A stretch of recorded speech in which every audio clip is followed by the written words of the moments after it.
So my background is law enforcement, corrections, professorship in college, and prison ministry background. And that's how I got started. That's my basic background.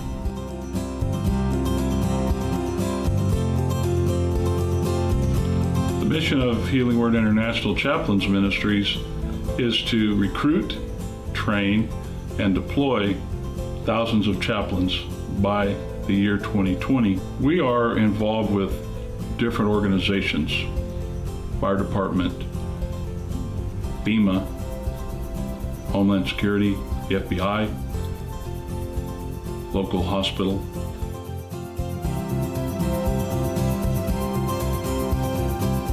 We desire to take this training of how to respond in emergencies, we'd like to take it to the whole community.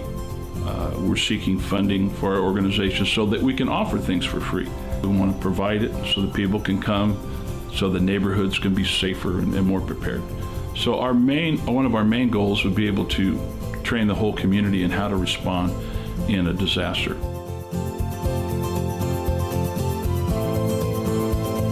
The chaplain is a clergyman who is trained in critical incident stress management. When we go to the scene, we have what you call a ministry of presence. We are there.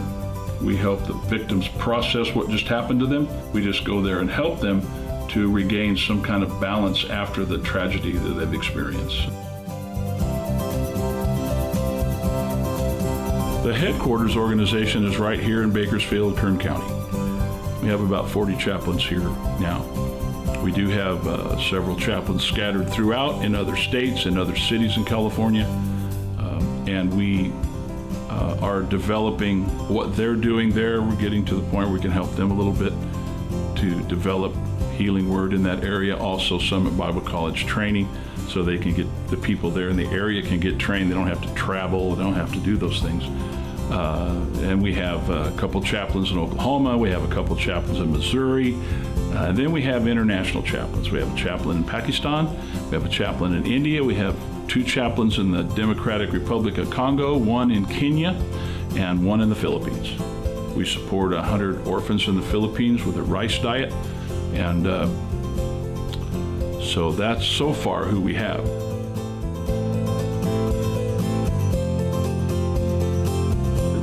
A person doesn't have to be a chaplain to be involved in Healing Word. We have a program that also works through the fire department called CERD, C-E-R-T, Community Emergency Response Training. And what we do is that we teach people how to help their family, their neighbors, their friends, and then the general public in case of a mass disaster like a flood or an earthquake, something like that. We have a food ministry that you can get involved in, that we gather large amounts of food and disperse it to organizations that are already working with other people that need food all the time. You can get involved in that aspect of it. There's several things you can do without having to be a chaplain. Now, if a person wants to be a chaplain, they need to go to Summit Bible College, go down and say, I'm interested in the chaplaincy program. What do I need to do?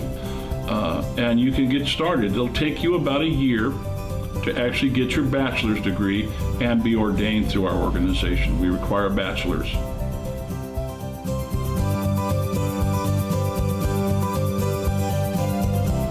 The first and foremost thing I would say to everybody, take care of your family first, and your neighbors and friends second.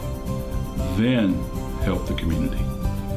Don't run off and leave your family and your friends at the mercy of a disaster to go serve in the chaplain's ministry. The thing that CERT's about is teaching people how to do that, so that you, in your neighborhood, you can help your family first. Then you can go about helping your neighbors, make sure their gas is shut off and all those kind of things that we go into. Make sure no one's injured, or if they need a splint or whatever. Make sure your neighbors are okay. Then say, okay, my family's secure, my neighbors are fine, where do you want me to go? That's how we do it.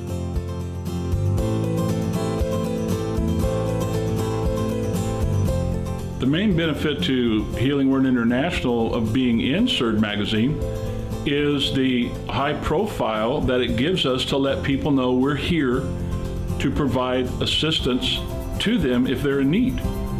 It's not a business thing.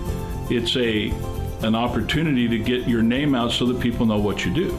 The people call and say, oh, hey, I didn't know you were even in existence. Okay, well, I am. Well, we need help. Okay, where? Well, we're there, we're coming. And so that's the benefit to us. The benefit to the community, and the flip side of that, is that they have a periodical that gives them all the information they could ever need in any kind of emergency event of any kind, any magnitude, would ever happen to them. It gives them special numbers to call. You're running around and you're in a panic and you're stressed out. I know the phone book has a lot of stuff in it, but have you tried to read the phone book lately? It's crazy. So it's nice to have a magazine that's going to be going out that could be in every home, every car, where people can just say, oh, and then make the call. That's what I like about it. Practical.